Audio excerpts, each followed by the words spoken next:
السلام علیکم، محمد رضا صدیق اپنے پروگرام محسوس کے ساتھ حاضر ہے خدمت۔ بہت سی باتیں کرنے والی ہوتی ہیں، میں کچھ نہیں کرتا۔ لاہور ہائی کورٹ میں بڑی اہم سماعتیں تھیں۔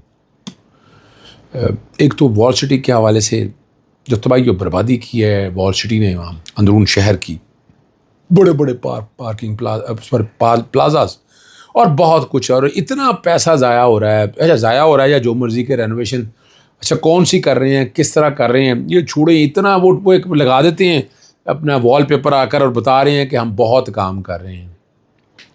ماضی میں اتنا کام نہیں ہوا، ابھی اتنا کام کیوں ہو رہا ہے، اور آخر اس کی ٹرینڈنگ کیسے ہو رہی ہے، کس طرح دی ہے، میں تو پوچھتا پھر رہا ہوں۔ تو ذرا لاہور ہائی کورٹ میں وہ سارا بات ہوگی۔ لاہور ہائی کورٹ میں آپ کو اور پتہ ہے بہت اہم معاملہ تھا، ایک ہے ملکی قرضہ جات کے حوالے سے۔ آج سماعت ہوئی جسٹس خالد صاحب کے سامنے، میں نے بہت سے پوائنٹ اٹھائے ہیں وہاں، وہ میں نے ڈسکس کروں گا آپ کے ساتھ، اور میں لاؤں گا ساری چیزیں آپ کے سامنے میں، تاکہ میں بتا سکوں کہ حالات اور واقعات ہیں کیا اور کیا ہونے، اور مشکلیں اور دقتیں کیا ہیں۔ پھر کچھ فیصلے نوٹسز جاری کرنے کے اور باقی چیزوں کے حوالے سے وہ عدالت نے کیے ہیں، وہ بس صبح بتاؤں گا، آج تک میں بتا سکوں گا آپ کے سامنے۔ اور وفاقی آئینی عدالت اپنے اختیارات، وہ بھی اختیارات ہیں، استعمال تو کرنے ہیں نا بھائی، اور اچھے کیس میں کر رہی ہیں، میں اس کے ساتھ ہوں، اور وہ سمجھنا ہے۔ اور عمران خان کو حق دفاع مل گیا، سپریم کورٹ نے دے دیا حق دفاع، صحیح ہے نا جی۔ اور 26ویں ترمیم نے جو حالات اور واقعات بنائے ہیں وہ آپ سمجھ لیں، اور بجٹ آنے والا ہے تو ملکی حالات کو میں ساتھ جوڑوں گا وہی ڈیٹ لمیٹیشن ایکٹ کے ساتھ جو میں لاہور ہائی کورٹ کے اندر میں نے کیا۔ سب سے پہلے تو منال ریسٹورنٹ کے ساتھ زیادتی ہوئی تھی، میں اس وقت بھی کہتا تھا، اچھا اسپاٹ تھا بیٹھنے کا اٹھنے کا، اور چیف جسٹس قاضی فائز صاحب بھی اب اس دائرے میں آ گئے جب انگلی اٹھائی جا رہی ہے۔ ہم اس وقت انگلی اٹھا رہے تھے تب کوئی بات نہیں کرتا تھا۔ جسٹس قاضی فائز صاحب بک سب بھرا ہوا انسان تھا، اس نے جس طرح کا کام کیا، اب آپ کو اب ٹھیک ہے اس نے اس وقت پہ جو کام ہونے تھے وہ کر دیے، لیکن اب تو باتیں کھل کے ہوں گی جناب جسٹس قاضی فائز صاحب۔ اور 11 جون 2024 کو کیا تھا اس نے، 3 رکنی بینچ نے 3 ماہ کے اندر بند کرنے کا حکم کیا تھا، یاد ہوگا۔ اور کارروائی، اور اب 2 سال بعد وفاقی معاملے سے سی ڈی اے کی نظرثانی درخواست پر دوبارہ سماعت شروع کرتے اس فیصلے کے مختلف پہلوؤں پر سوالات اٹھا دی۔ اب سی ڈی اے نے چونکہ منال اور باقی زمینوں کے حوالے سے بھی یہ ساری بات تھی، تو وہ ساری باتیں اٹھائی تھیں، فساتی باتیں بھی ہو گئی۔ اور منال ریسٹورنٹ کے وکیل جو ہیں احسن بون صاحب وہ پیش ہوئے، اور انہوں نے فیصلے پر نظر ثانی کی حمایت کی، اور عدالت نے فوراً منال ریسٹورنٹ کھولنے کی جو درخواست ہے مسترد کر دی، تاہم فریقین کے موقف سننے کے بعد کیس کی سماعت جولائی کے دوسرے ہفتے تک ملتوی کر دی۔ جسٹس حسن رضوی نے جو کہ منال کی لیز کی تجدید کا معاملہ سول کورٹ میں زیر التوا، اور یہ حقیقت ہے، یہ جسٹس قاضی فائز صاحب اور اس بینچ نے بہت جلدی کی تھی اس سارے معاملے میں، اور بعض ریسٹورنٹ کی انٹرا کورٹ اپیلیں بھی ہائی کورٹوں میں موجود تھی، یہ بھی حقیقت ہے۔ سپریم کورٹ نے ایک ہی فیصلے کے ذریعے مختلف عدالتوں میں جو پینڈنگ مقدمات ہیں سارے ہی نپٹا دی، اور یہ سوال بھی اٹھایا کہ متعلقہ فریقین کو سنے بغیر ایسے نکات سپریم کورٹ میں کیوں نہیں اٹھائے گے، اور سی ڈی اے کی نظرثانی درخواست بھی مضبوط قانونی نکات شامل نہیں تھے۔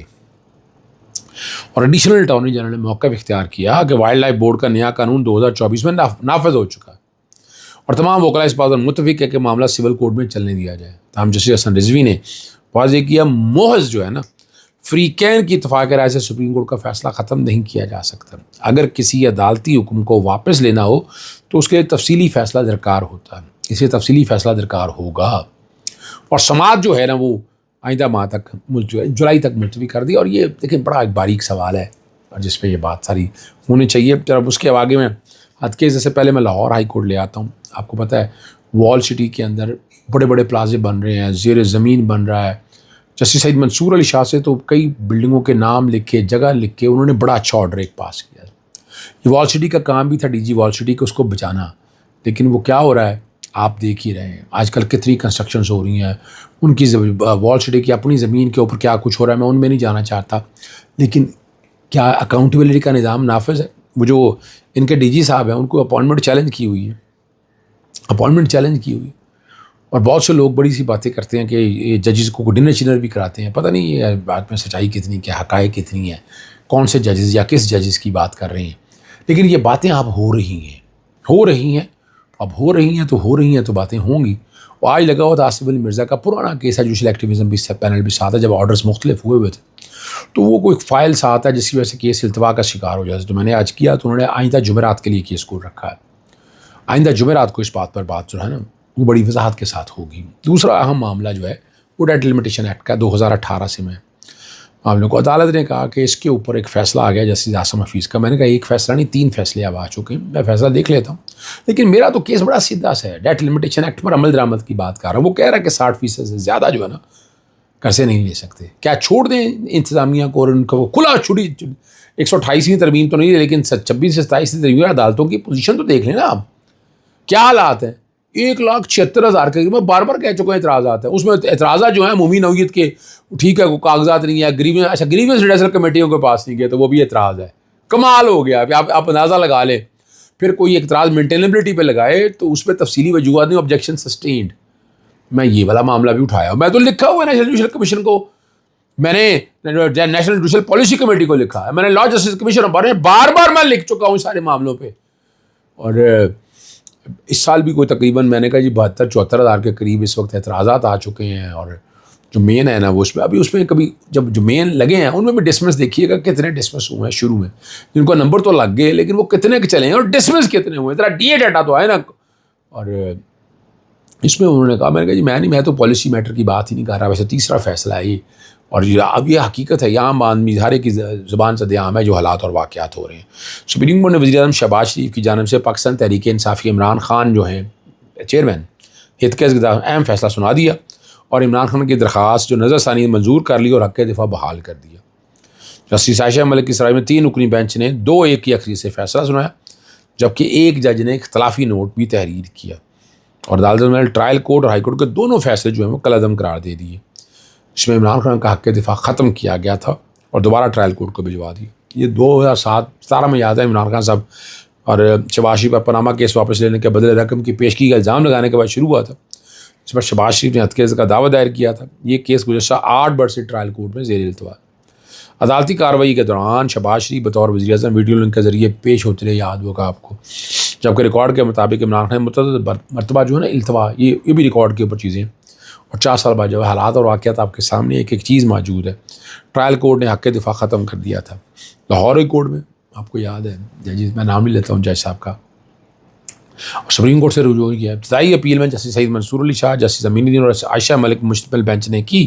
دونوں ججوں نے حق دفاع کرنے کی حمایت کی، جبکہ جسٹس عائشہ ملک نے اختلاف کیا تھا.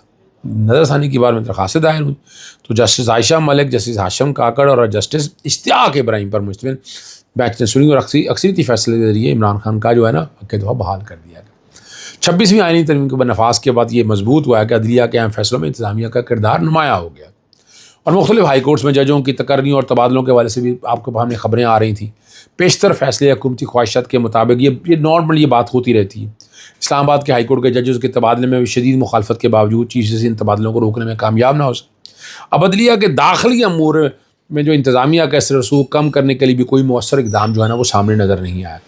یہ بھی مشاہدہ کیا جاتا رہا کہ اعلیٰ عدلیہ کے بعض احکامات پر حکومت مکمل طور پر عمل درآمد نہیں کر رہی، جس سے عدالتی فیصلوں کی حیثیت اور موثریت کے اوپر سوالات اٹھ رہے ہیں. اور گزشتہ سال مئی میں سپریم کورٹ نے فیصلہ دیا تھا کہ فوجی عدالتوں میں سزا پانے والے شہریوں کو ہائی کورٹس میں اپیل کا حق دیا جائے. 1 سال سے زیادہ عرصہ گزر گیا ہے، نہ حکومت نے اس فیصلے کو چیلنج کیا اور نہ اس پر عمل درآمد کے لیے کوئی عملی اقدام اٹھایا. اور اب یہ ساری آپ کے سامنے، اور آپ کو یاد ہے ایمان علی مزاری کے کیس میں بھی اور ہادی نے کہا تھا کہ 2 ہفتوں میں فیصلہ ہو جائے، لیکن 1 ہفتہ گزر گیا. کنٹیمپٹ بنتی ہے. ویسے میں اگست 2018 میں اگر آپ کو یاد ہو عمران خان نے حکومت سنبھالی تو ملک پر 25 کھرب روپے کا قرضہ تھا اور معیشت شدید مشکلات کا شکار تھی، اور دنیا صدی کو ایک بار ہونے والی وبا کرونا کا سامنا کرنا پڑا. تقریباً ہر حکومت کو متاثر کیا، اور ان تمام چیلنج کے باوجود 3.5 سال میں قومی قرضے میں 19 کھرب روپے کا صرف اضافہ ہوا اور قرضے لینے کی اوسطاً شرح 6% رہی. اب حکومتی آمدن کے ہر 1 روپے میں سے 43 پیسے قرضوں کی ادائیگی پر خرچ ہو رہے ہیں. اپریل 2012 میں جب حکومت ختم ہوئی تو مجموعی قرضہ 44 کھرب پر کھڑا تھا، اور نئی حکومت ایسی معیشت ملی جو استحکام کی جانب بڑھ رہی تھی. کرونا جیسے عالمی وبا ختم ہو چکی تھی. IMF کا پروگرام بھی جو ہے نا پہلے سے موجود تھا. لیکن یہ ساری باتیں اب آپ کو یہاں سمجھ سکتے ہیں کہ کیا ہونا ہے. اور اب جو بتایا جا رہا ہے کہ 1 روپے میں سے 70 پیسے جو ہے نا وہ قرضوں کی ادائیگی پر خرچ ہو رہے ہیں. اور معیشت کہاں کھڑی؟ ڈیٹ لمیٹیشن ایکٹ اسی لیے بڑا ہی عام ہے. اجازت چاہتا ہوں. السلام علیکم. اللہ حافظ. پاکستان زندہ باد.